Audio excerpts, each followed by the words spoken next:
Hi there, and welcome to a discussion on sugar. To ascertain if sugar will achieve its target for 2015. My name is Michelle Abraham Ali, and we welcome you to our program today wherever you are across Guyana, especially those in the sugar belt, our hard-working sugar workers from Skeldon all the way to Iflut. We hope that you can stay with us as we have a discussion on sugar today. The Guyana Agricultural and General Workers Union, GAWU, wrote recently to the Guyana Sugar Corporation, GAISUCO, advising of another strike action. Given the situation, we recognize the need for a discussion on what is happening in the industry, given the fact that for the first time in years, GAISUCO has been able to reach and surpass weekly targets. Joining us for the discussion today, we have experts in the Guyana sugar industry. We are pleased to have the Chief Executive Officer of GAISUCO, Mr. Errol Hanuman, accompanied on our program today by former Director of Human Resources and a Commissioner. That's the Commissioner of Inquiry into the Sugar Industry, Mr. Naurang Puswad, and we are joined by a third colleague in the industry. He is Mr. Raymond Sangster, General Manager for Agricultural Services. Gentlemen, thank you very much for joining us today and helping our nation at this time to talk through on this very important issue. We'll get started with you, CEO. Let's talk about the second crop for 2015. What is the status of sugar right now? Well, first of all, let me express our happiness at hearing that there will be no strike tomorrow. The workers' voice has obviously prevailed. Good sense has prevailed. Going back to the past 2 weeks, the crop was going beautifully. Workers were motivated, attendance was very high, production targets were being achieved, records were being broken, new highs in performance were being established, record high incentives were being earned, great optimism that there was great optimism that not only would the second crop be achieved, but it would be surpassed. GAISUCO has not been in this mindset for some years. Motivation has been very high, both at the level of worker and management. We've all gone about our work with a great sense of purpose, and as the weeks went by, a growing sense of pride and achievement. While this was happening, the government of Guyana, very mindful of the financial crisis confronting the industry, initiated steps to assist in the development of a roadmap which would see the industry returning to viability and workers' jobs made secure.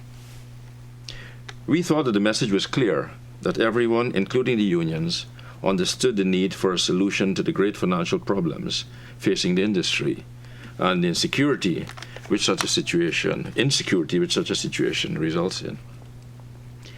We therefore could not understand the attempts to pressure the corporation to commence negotiations before a solution on the way forward is agreed upon. We have tried ad nauseum to get this message across, but the union simply would not buy in. It was evident that the union and its representatives were not communicating our position to the workforce. Imagine our dismay and disappointment when GAWU called a 3-day strike. And what made it worse, they did not give us any notice. Apart from the losses we suffered, 3 days of strike sets the industry back for most of the week. That week we produced just over 4,000 tons instead of our aim to produce just over 10,000 tons, as we did in the previous week. Now to hear the threat of more strikes is extremely distressing. What was going to be a very good crop for the industry and its workforce is in danger of failing, going the way of previous crops and years. This should not be allowed to happen. The workers must not allow this to happen. The workers and management have demonstrated what they are capable of achieving if left alone to get on with the job. GAWU and the other unions seem not to be happy with this. Why else would they want to threaten us with strike action? Christmas is just over 6 weeks away. Why should anyone deny the workers the opportunity to continue to maximize their earnings and enjoy Christmas with their family and friends? this is not the time of the year to be short of money. Why should anyone deny the workers and the industry a performance this crop which they can be truly proud of? We never said that we shall not negotiate. All we ask is that we do so after the plan for the future is agreed. Let us focus on a good, robust roadmap being developed, which would ensure security of employment for our people and our industry returning to profitability.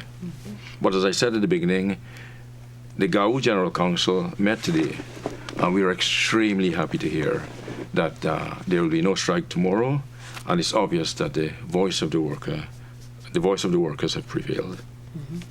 Could you indicate a time frame that you're looking at, Mr. CEO? You mentioned, obviously, the discussion about the negotiation and salaries will come after those findings, after the COI findings have been analyzed and so on. What sort of time frame are we looking at? Well, we know that the government is taking this exercise extremely seriously. And while one is not in a position to give a definite time frame, I'd like to think that it will be soon. But what is important is the government is taking it very seriously, and it is very important that we all be patient, wait for the outcome, and then move on with our business in the industry. So it's a good time then for the nation at large to have an understanding of the operations of Gaisuku. It's really heartening hearing how well sugar has been recently, and so a discussion like this is timely, and you're joined by your colleagues at Gaisuku who will help us to have an understanding that this industry certainly can grow from strength to strength. So having more or less allayed our fears and that of the nation, Mr. Hanneman, are there any other pressing issues with sugar at this time? Well, yes. I think, to put it simply, we're very concerned at the sugar prices which are currently prevailing.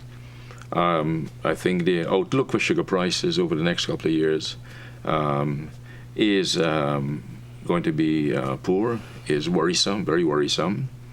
And on the other side of the equation is the concern about costs. The industry's costs are much too high.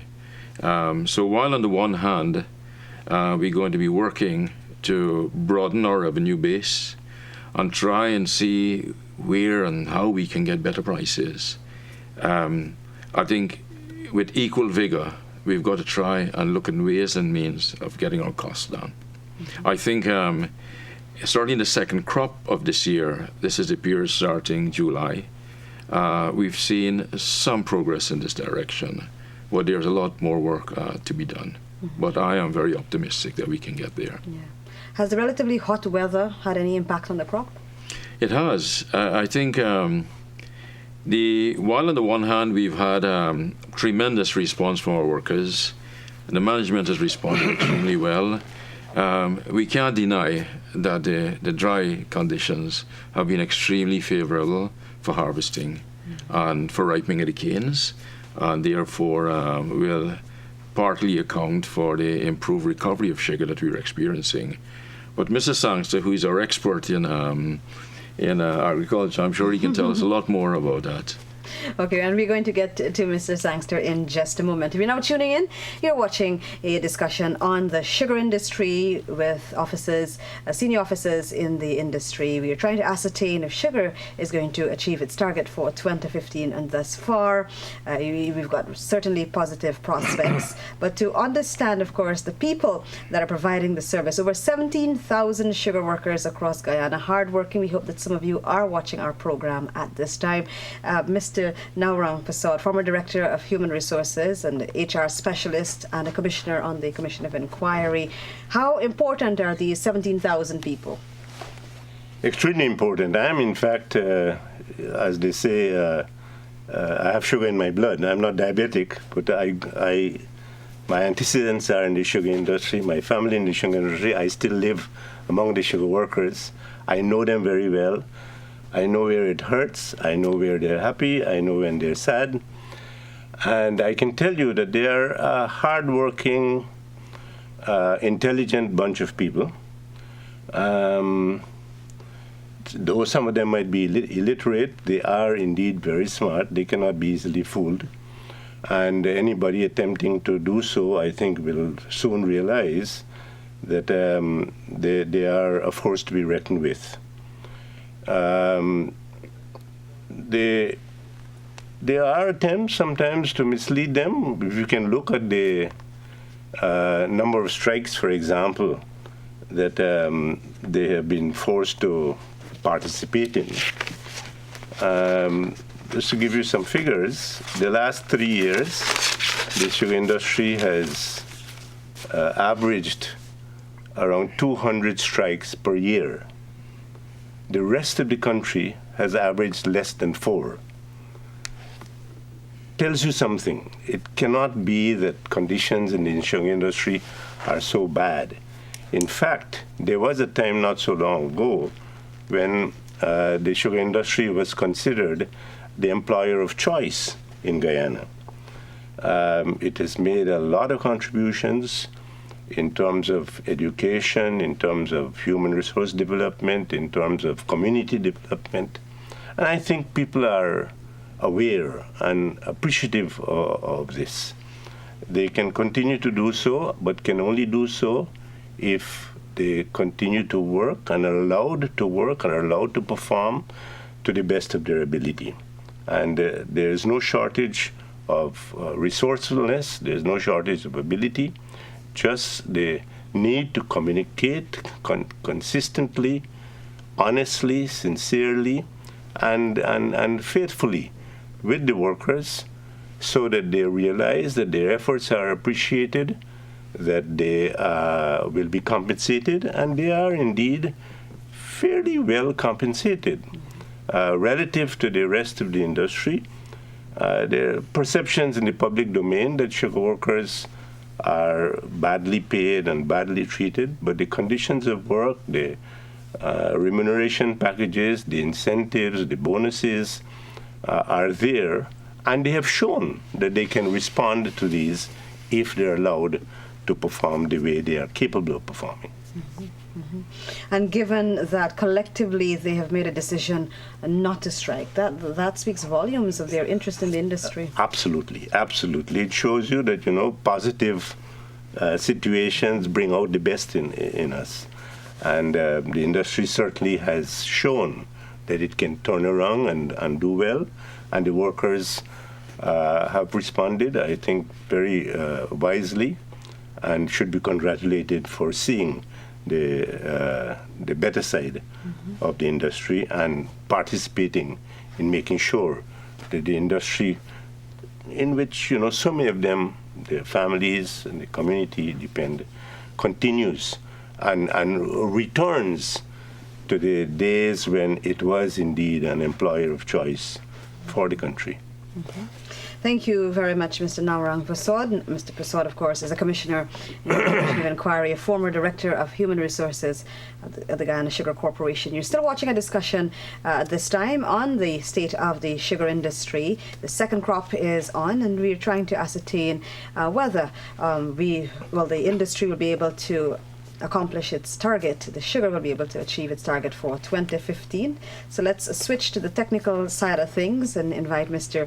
Raymond Sangstar to join our discussion now. You are the General Manager, Agricultural Operations, tending to the technical side of things. Let's have a production update as we talk realistically now, achieving that target for 2015. Thank you, Michelle. As of this morning, for the second crop, the industry achieved a total of 116,227 tons of sugar. This, along with the 81,146 tons that was produced in the first crop, gives a year-to-date total of 197,370 tons of sugar that's already produced. Remaining in the ground still to be harvested is approximately 450,000 tons of canes. With the current recoveries we are having, that is expected to produce approximately another 38,000 tons of sugar. Doing the math clearly indicates that we could safely surpass the 227,000 tons of sugar that is our target for 2015. Now that 450,000 tons of cane is spread across 6 of the 7 grinding factories that we have in the industry. One of our factory completed its crop 2 weeks ago, and that's iFlood. The bulk of the 450,000 tons of cane are remaining at basically Skeldon, Albion, Rosal, and East Demerara Estates, which is Enmore LBI. Blairmont has another 3 to 4 weeks of grinding, and Wales should be closing off their crop in another 2 weeks. That is providing we do not have any more strikes. As we stand with Albion, Rosal, and East Demerara, with the canes remaining in those cultivations, it is anticipated, providing that there is no more strikes and the workers turn out as per norm, as we were seeing over the last couple of weeks, prior to the last 2 weeks where labor was disrupted by strikes. Those estates will be grinding almost into Christmas week. So should there be any further work stoppages, we run the risk of not taking out all the canes that are available to harvest this second crop. Hence, achieving the target also will be threatened. Now, should that happen, it's going to be catastrophic for the industry, because failing to take off the crop will result in what we call carryover canes. That canes surpassing the correct age of harvest. So if we don't take off those canes this year, or in this second crop, those canes will have to be harvested in the first crop of next year. That means we're going to lose the sugar that those canes were slated to produce in 2015. Apart from that, with this current hot El Nino conditions that we are experiencing, we also run the risk, should those canes be harvested at a very old age, that they're going to be totally desiccated. That means they're going to be dry out entirely. And they might probably die. So we might not only lose the crop, but we might lose the entire field. We will have to plow the canes out because we'll have no returns coming from them. So that is the risk of not taking off the crop as it is currently. The weather condition is very, very conducive for harvesting at this point in time. So I would like to join the CEO as well as Mr. Narong Prasad and appeal to the workforce to turn out in large numbers and let us make much of this opportunity and take off the crop and continue to show the nation at large that Gaisuku could recover from the difficulties that we've experienced over the last few years. Definitely the trend of production is indicating that we are on the rise. Going back in 2013, when we only produced 186,000 tons of sugar, in 2014 it increased to 216,000 tons. Now here we have an opportunity to surpass our 227,000 tons that we've set ourselves in 2015. And definitely, if we take off all the canes in 2015, 2016 definitely is going to be better than 2015. So once again, I would like to appeal to the workforce. Please do not go on strike. Turn out and let's take off the crop. Harvesting is not the only area of operation that is affected by work stoppages. One of the ways of turning a sugar industry around is to do what you call land preparation and planting. First, you till the land and then you plant. Our policy in Gaisuku is to basically till and replant 20% of the cultivation in any 1 year. That means after 5 years, you would have completely rehabbed the entire cultivation. Now, when you fail to achieve that, which has been happening over the last couple of years because of a number of reasons, weather or wet weather being one of the reasons, you end up having what you call old cycle age of canes. That means old ratoons. And as nature has it, as things increase in age, productivity is reduced. That's natural. So we have an opportunity now to accelerate and maximize on our land preparation and planting program in an effort to rejuvenate our cultivation, which at this point in time is, I would use the word pregnant with old cycles. So it's not only, as I said, harvesting, but also land preparation and tillage. It's very, very important that the workforce turn out so that we could realize these programs. And it's perhaps reasons exactly as you're stating that has caused the workers to decide collectively what they have done in not striking. Right. And it's certainly that is the expectation as the crop continues. But you're still watching a discussion on sugar.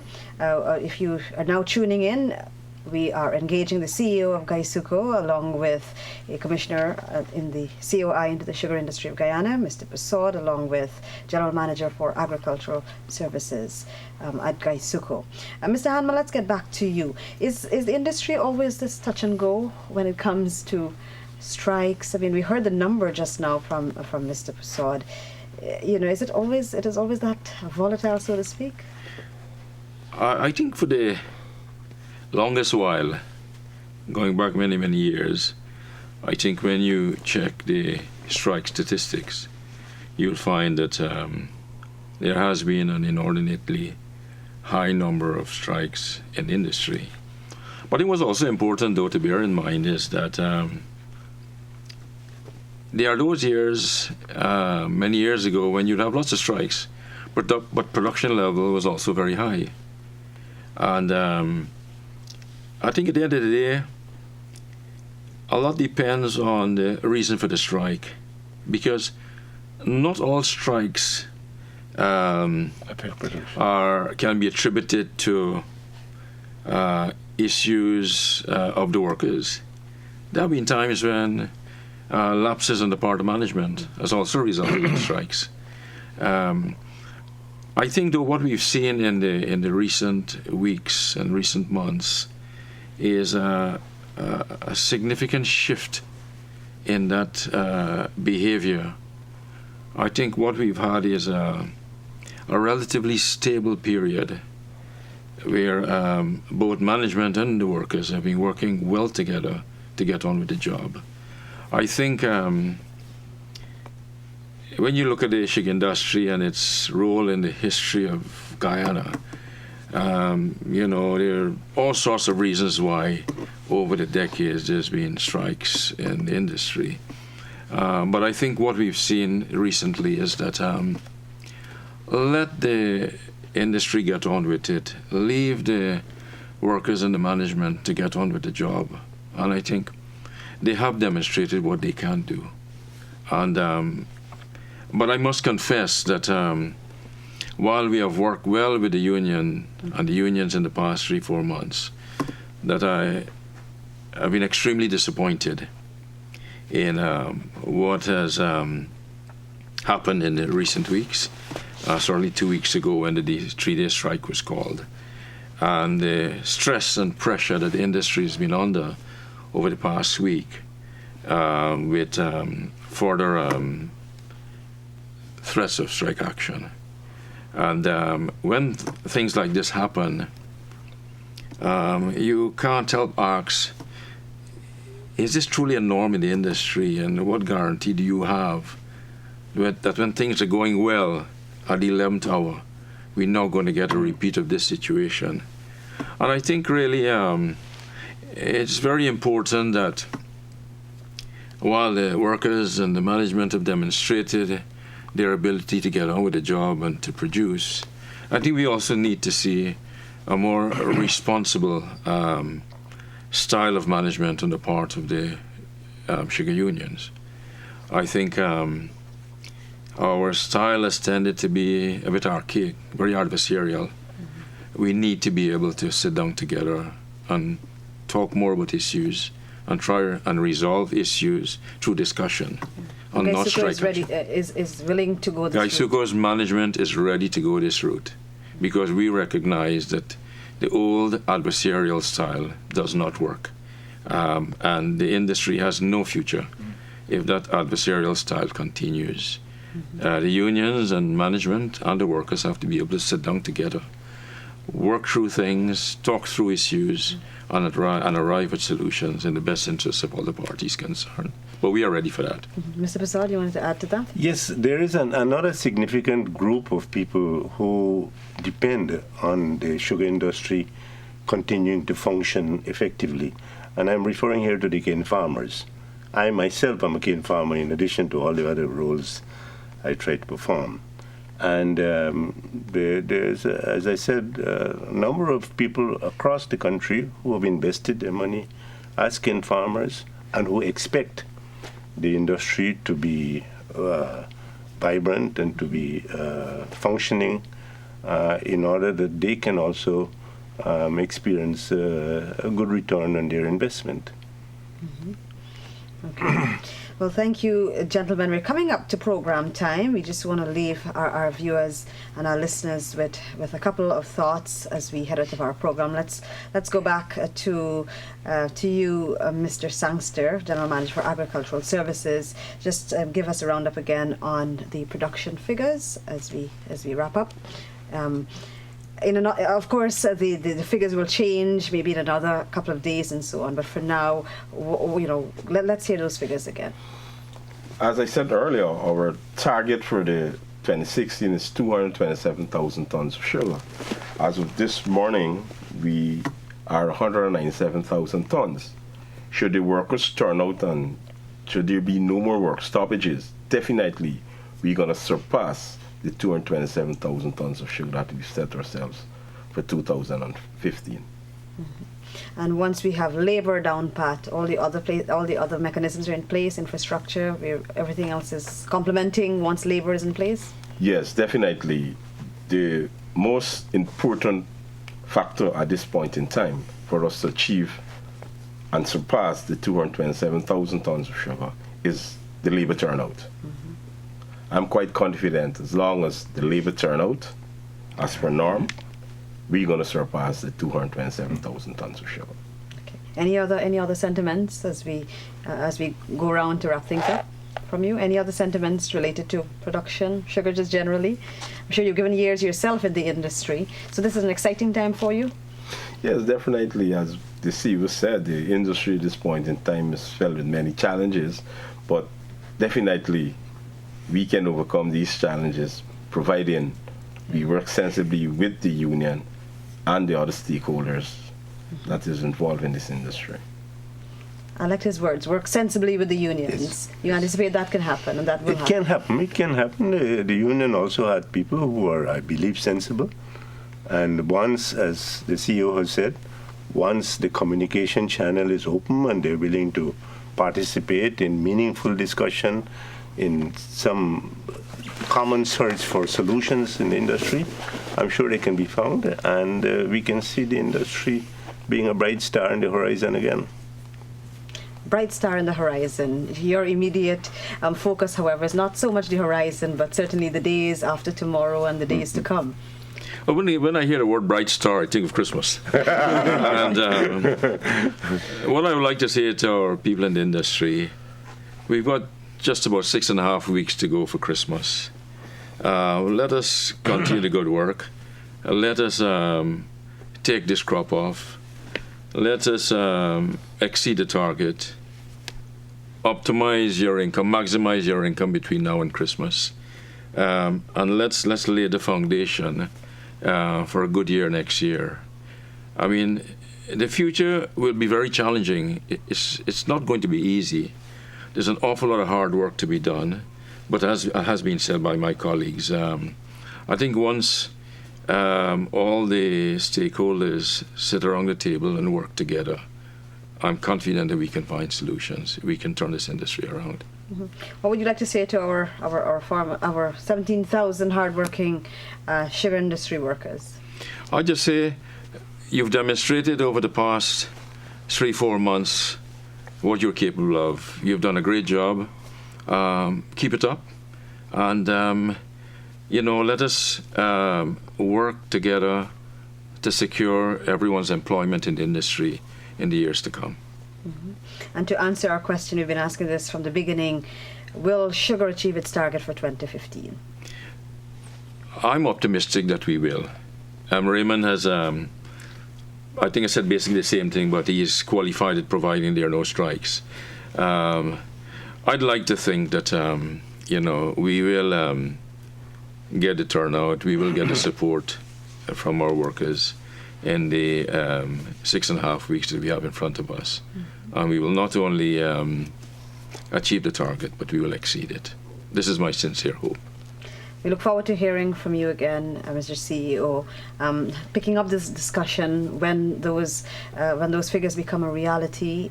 We look forward to hearing more about what could be a very vibrant and functioning industry. Thank you very much for joining us for this program today, Mr. Errol Hanuman, CEO of Gaisuco, Mr. Naurang Prasad, and Mr. Raymond Sangster. Gentlemen, thank you for joining us, and certainly we would want to encourage all of our sugar workers to remain steadfast, remain committed to the industry, and certainly to partner with management for the recovery of the sugar industry. Thank you very much for tuning in to our program today. Do have a pleasant rest of the day. So long.